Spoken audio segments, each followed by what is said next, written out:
अस्सलाम वालेकुम, मैं हूं यासिर जराल। आप देख रहे हैं आपका अपना फेसबुक पेज और यूट्यूब चैनल। इमरान खान बिल्कुल सच कहता था। आज मुस्लिम लीग नून ने और एमक्यूएम ने दोनों ने ये बात तस्लीम कर ली है। लेकिन मुस्लिम लीग नून ने ये फैसला किया है कि 100 जूते भी खाने हैं और 100 प्याज भी। ये सारा क्या मामला है, आज के इस व्लॉग में इस पे बात करूंगा और साथ आपको बताऊंगा कि आर्टिकल 224 आईने पाकिस्तान का आर्टिकल 224 किस तरह से अहमियत अख्तियार कर गया है, उसकी क्या वजूहात हैं, सिंध के लोकल बॉडीज इलेक्शन हैं और फिर जो पीडीएम में एक बगावत का अलम बुलंद हो गया है, उस पर आज की इस वीडियो में बात करूंगा। और ये सारी खबरें हैं मेरे पास जो आज के इस व्लॉग में आप तक पहुंचानी है। तो सबसे पहले मुस्लिम लीग नून के 100 जूते और 100 प्याज खाने की कहानी। राना साहब ने बयान दिया है।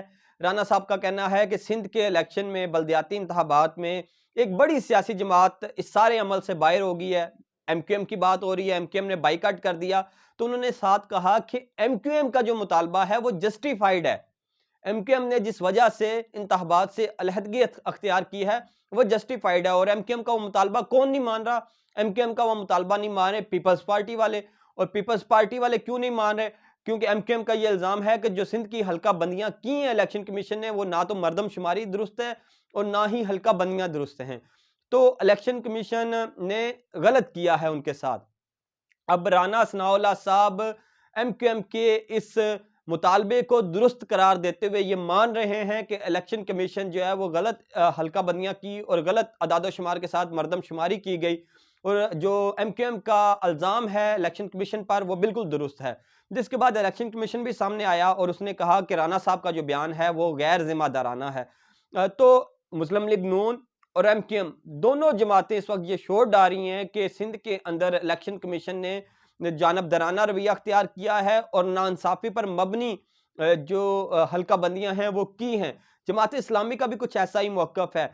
तो अब इमरान खान जब से वो 9 अप्रैल की रात से लेके अब तक, बल्कि उससे पहले ही उन्होंने कहना शुरू कर दिया था कि जो इलेक्शन कमीशन ऑफ पाकिस्तान है वो जानबदाराना फैसले कर रहा है और उसको फैसले कहीं से आ रहे हैं जो वो हम लोगों पर मुसल्लत कर रहा है। तोशाखाना का केस हो गया, फॉरेन फंडिंग का केस हो गया। तो वो सारे मामलात में इलेक्शन कमीशन का जो किरदार है वो जानबदाराना रहा। इलेक्शन कमीशन का जो किरदार है मुबैना तौर पर वो कुछ दुरुस्त नहीं था। पाकिस्तान तहरीक इंसाफ का भी यही इल्ज़ाम है। अब मुस्लिम लीग नून भी यही इल्ज़ाम लगा रही है, एमक्यूएम भी यही इल्ज़ाम लगा रही है। तो ये तीनों सियासी जमातें एक ही इल्ज़ाम लगा रही हैं। जमात इस्लामी भी इस दौड़ में शामिल है और उनका भी यही कहना है कि इलेक्शन कमीशन ऑफ पाकिस्तान का जो किरदार है वो दुरुस्त नहीं है। तो इस तरह इलेक्शन कमीशन ऑफ पाकिस्तान के ऊपर तकरीबन पाकिस्तान की तमाम बड़ी सियासी जमातें उनको सवालिया निशान लगा रही हैं उनकी कारकर्दगी पर। इस पर सोचना चाहिए इलेक्शन कमीशन के सरबराह को और उनको अपना रवैया थोड़ा-सा बेहतर करने की ज़रूरत है। उसके बाद सिंध के बल्दियाती इंतखाबात नताइज आना शुरू हो गए और इमरान खान की एक कॉल पर एमक्यूएम ने जब बायकॉट किया तो सुबह के वक़्त जो पोलिंग का अमल था ज़रा स्लो था, लोग नहीं थे आ रहे। फिर इमरान खान ने एक कॉल दी। इस सियासत को, इस मुल्क की सियासत को इमरान खान की इतनी ज़रूरत है कि किसी भी इंतखाब को कामयाब बनाने के लिए इमरान खान की कॉल ज़रूरी होती है। इमरान खान की कॉल के बाद लोगों ने निकलना शुरू किया और फिर पीटीआई को वोट पड़ना शुरू हुआ। आपको यहाँ एक खबर दे दूं और खबर ये है कि एमक्यूएम जो इस सारे मामले से अलग हुई है तो एमक्यूएम को भी कहीं ना कहीं से कोई थोड़ी सी ऑफर मिली है, एक तनख्वाह मिली है। उस तनख्वाह पे एमक्यूएम राजी हुई है। उस तनख्वाह पे राजी होने के बाद ही उन्होंने बाइकाट किया अपनी फेस सेविंग के लिए। वो तनख्वाह क्या है वो आपको इस ब्लॉग के एंड पे बताऊंगा, कहाँ से वो ऑफर आई। और बिलावल भुट्टो भी इस बारे में एक बयान दे चुके हैं, इशारे दिए जा चुके हैं एमक्यूएम को। एमक्यूएम इतनी भोली नहीं है कि वो इलेक्शन भी ना लड़े और वजीर आजम को भी सपोर्ट करे और इत्तेहाद में भी रहे। अगर एमक्यूएम इत्तेहाद में रह रही है, वजीर आजम शहबाज शरीफ को सपोर्ट कर रही है तो कुछ ना कुछ तो मिला है। वो क्या मिला है वो आपको आगे चल के बताता हूं। लेकिन उससे पहले आर्टिकल 224 पंजाब की सियासत में इस वक्त आर्टिकल 224 के ऊपर सारी गेम है। जो नोटिफिकेशन तो जारी नहीं किया। मुस्लिम लीग नून ने अपनी पुरानी रवायत पे कायम रहते हुए ये कहा कि हम 100 जूते भी खाएंगे, 100 प्याज भी खाएंगे। कहते हैं हम इंतखाबात से नहीं भाग रहे, लेकिन असेंबली तहलील होने पर गवर्नर ने नोटिफिकेशन जारी नहीं किया और फिर आईनी तौर पर 48 घंटों पर असेंबली तहलील तस्वर की गई। अब गवर्नर ने मांग लिए हैं नाम कि ऑपोजिशन भी 3 नाम दे दे और हुकूमत जो थी मौजूदा वो भी 3 नाम दे दे। परवेज इलाही ने 3 नाम देने यानी कि इमरान खान ने, और 3 नाम देने हमजा शहबाज ने।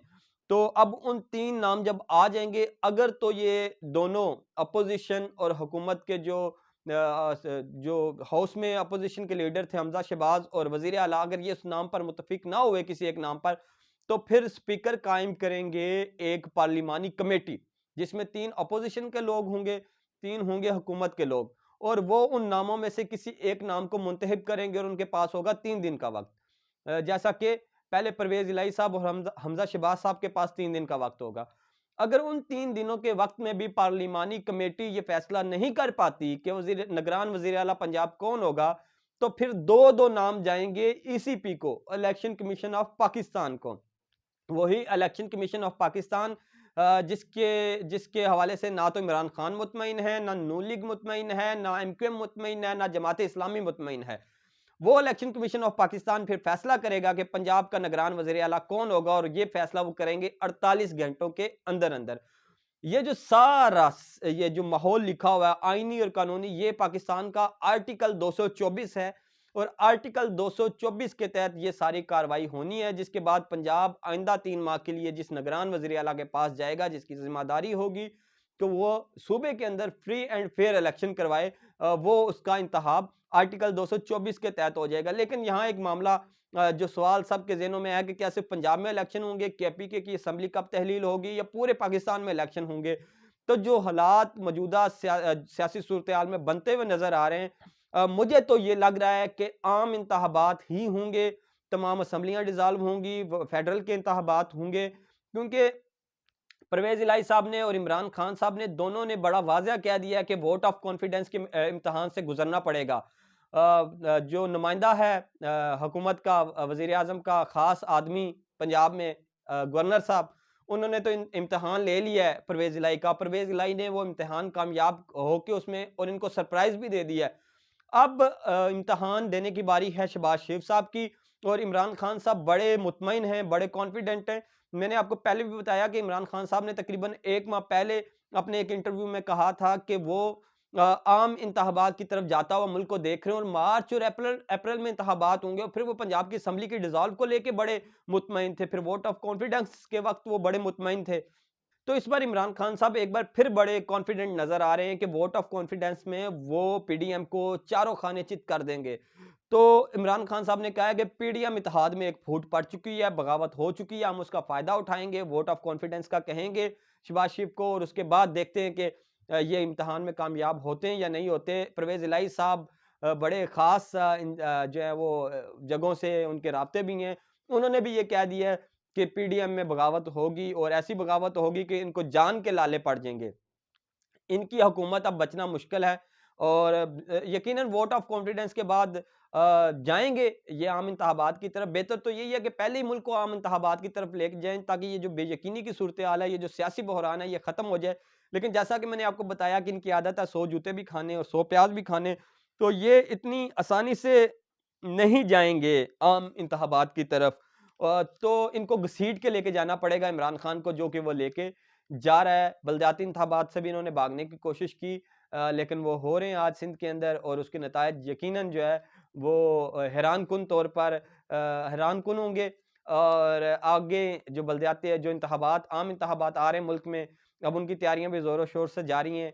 नून लीग भी तैयारियां कर रही है अंदर खाते, लेकिन वो ऊपर ऊपर से कह रहे हैं कि हमने सिर्फ पंजाब में इलेक्शन करवाने, इलेक्शन पूरे पाकिस्तान में होंगे। ये मेरी सूझबूझ है, उसके मुताबिक मैं आपको बता रहा हूँ अब तक। खैर ये खबर तो नहीं आई अभी तक कोई, लेकिन ये मेरी अपनी राय है। अब तक के लिए इस व्लॉग के लिए इतना ही। अगर आपको वीडियो पसंद आई तो फेसबुक पर देख रहे हैं तो लाइक और फॉलो करें, यूट्यूब पर देख रहे हैं तो सब्सक्राइब कीजिए। मुझे इजाज़त दीजिए। अल्लाह हाफ़िज़।